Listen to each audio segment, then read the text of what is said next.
ये कहानी है सूरजमुखी गांव की, जहां मोहन नाम का एक किसान अपनी पत्नी गीता के साथ खुशी से रहता था।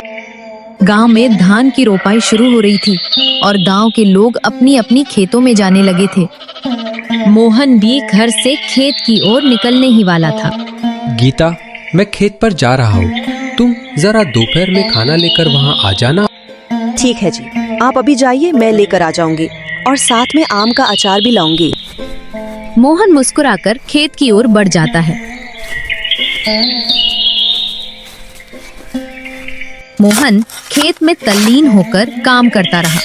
तभी अचानक गांव का जमींदार लाला जी अपने नौकर रामलाल के साथ वहां पहुंचा। लाला जी, ये हमारे गांव का एक ईमानदार किसान है मोहन। सुना है उसकी फसल पूरे गांव में सबसे अच्छी निकलती है। अच्छा, ठीक है रामलाल, इस बार 5 बोरी चावल के लिए मोहन से कह दो। ठीक है लाला जी, मैं अभी बुलाता हूँ मोहन को। अरे ओ मोहन, जरा इधर आना। हाँ रामलाल भाई, क्या हुआ? हमारे लाला जी तुझसे मिलना चाहते हैं, जाके बात कर ले। मुझसे मिलना चाहते हैं? पर क्यों? तेरे लिए अच्छी खबर है। प्रणाम लाला जी, आपने मुझे बुलाया? आओ मोहन, कैसे हो? सुना है तुम्हारी फसल गांव में सबसे अच्छी होती है। हमें इस बार 5 बोरी चावल चाहिए, क्या तुम हमें बेचोगे? यह तो हमारे लिए बड़ी खुशी की बात है लाला जी। आपकी तरह ईमानदार खरीदार मिले, इससे किसान का मनोबल बढ़ता है। रामलाल, तुम अपने आदमियों को भेज देना जिस दिन फसल काटने के लिए तैयार होगी, और खेत से काट कर सीधे मोहन के घर पहुंचा देना। जी लाला जी, जैसा आप कहें। और मोहन, जिस दिन फसल मेरे घर पर पहुंच जाएगी, उसी दिन तुम्हारे घर रुपए भिजवा दिए जाएंगे। उसके बाद लाला जी और रामलाल वहां से चला जाता है और मोहन अपने खेत में काम करने लगता है। कुछ ही देर बाद गीता मोहन के लिए खाना लेकर आती है। अरे सुनो जी, खाना खाने आ जाओ। अरे गीता, बहुत अच्छा किया तुम आई। मैं भी सोच रहा था थोड़ी देर बैठ जाऊं। लाओ लाओ, बड़ी भूख लगी है। लीजिए। गीता, आज एक खुशखबरी है। हमारे गांव के जमींदार लाला जी आए थे। उन्होंने कहा है कि इस बार हमारी ही फसल खरीदेंगे। क्या कहा? सच? हाँ गीता, लाला जी ने 5 बोरी चावल लेने की बात कही है। उन्होंने वचन दिया है कि जब फसल हमारे घर पहुंचेगी तो दाम भी घर पर ही बेच देंगे। ये तो बहुत अच्छी बात है। भगवान का लाख लाख धन्यवाद। तुम्हारी ईमानदारी और मेहनत रंग ला रही है। अब हमारे घर की चिंता भी कुछ कम होगी। हाँ गीता, चलो अब साथ में खाना खाते हैं। खाना खाने के बाद मोहन और गीता अपने घर चले जाते हैं।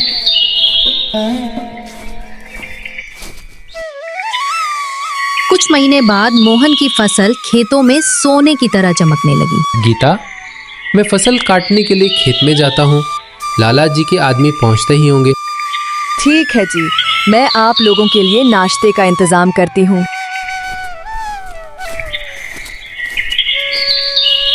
मोहन खेत में पहुंच जाता है।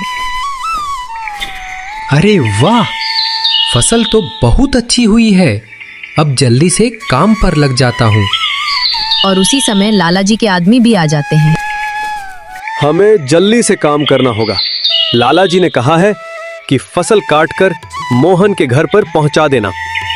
सब मिलकर फसल काटने लगे और 5 बोरियां लाला जी के लिए तैयार कर दी। तभी वहां गीता नाश्ता लेकर खेत में पहुंच गई।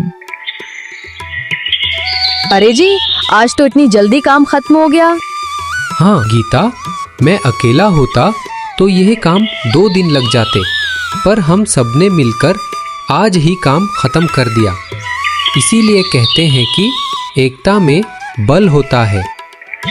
अब चलो सभी नाश्ता खाते हैं। सभी लोग नाश्ता खाकर मोहन के घर पर बोरियां पहुंचाने लगे।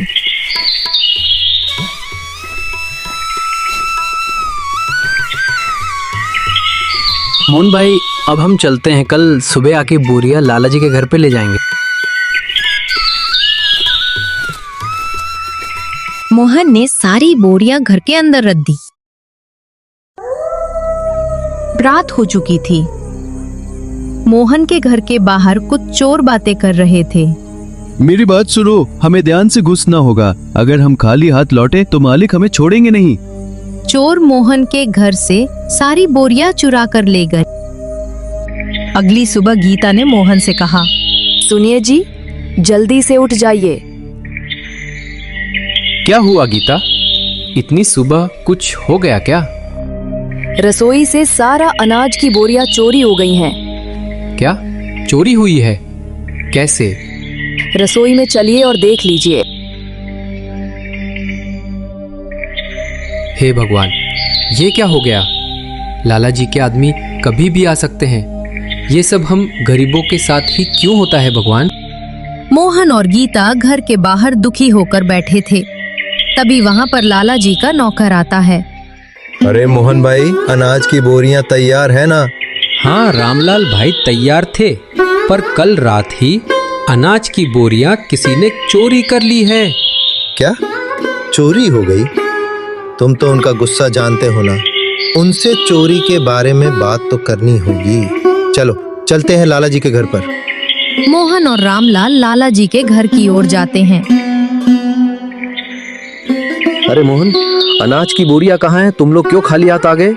लाला जी, कल रात मेरे घर में चोरी हो गई। सुबह उठकर रसोई में देखा तो एक भी बोरी नहीं थी। क्या?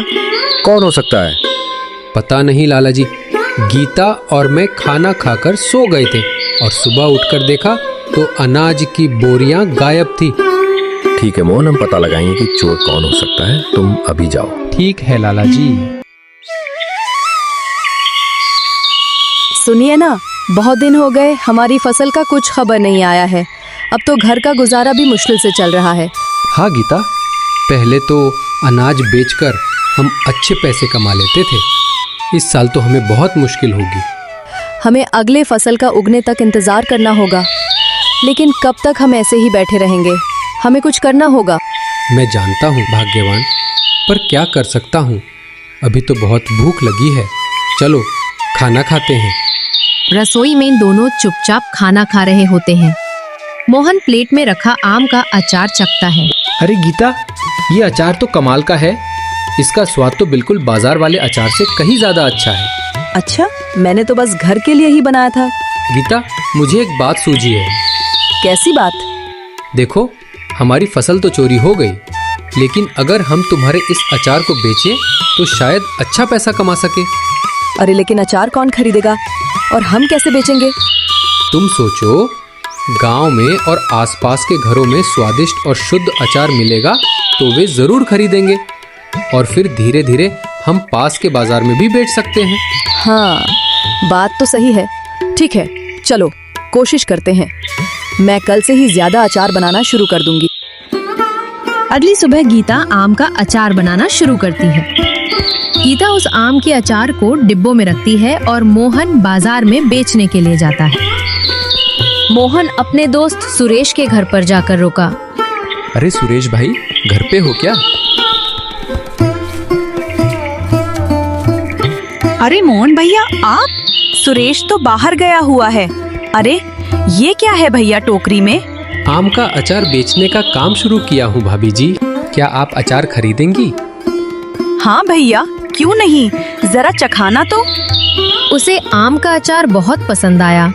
वाह मोहन भैया, अचार तो बहुत स्वादिष्ट है। ऐसा करना भैया, मुझे एक डिब्बा दीजिए। कितना हुआ भैया? सिर्फ 100 रुपए का है भाभी जी। ये लीजिए। ठीक है भाभी, अभी मैं चलता हूँ। मोहन अगले घर अपने दोस्त किशोर के यहाँ आ जाता है।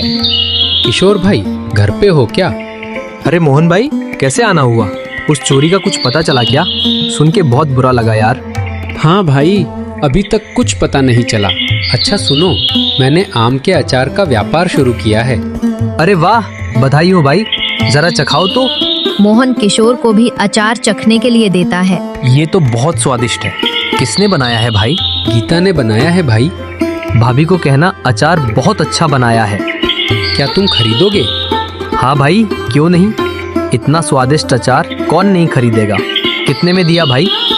सिर्फ 100 रुपए का है भाई। ठीक है, मेरे लिए 2 डिब्बे पैक कर दो। धीरे धीरे मोहन के सारे अचार बिक जाते हैं और वो घर चला जाता है। अरे भाग्यवान, किधर हो? अरे जी, आप आ गए। अचार खरीदा क्या किसी ने? नहीं गीता, कुछ तो नहीं खरीदा। मुझे लग रहा था कि मेरे अचार में कुछ तो कमी है। कुछ नहीं गीता, लोगों ने सब कुछ खरीद लिया। अरे वाह, ये तो बहुत अच्छी बात है। अब गीता, हमें गांव के पास एक दुकान लेकर अचार बेचना होगा। कल से तुम ढेर सारे आम का अचार बनाना। हाँ ठीक है, मैं कल से ही शुरू कर दूंगी। दोस्तों, कहानी यहीं खत्म नहीं होती। मोहन और गीता की अचार की दुकान, अनाज चोरी होना और उसके पीछे का सच धीरे धीरे सामने आने वाला है।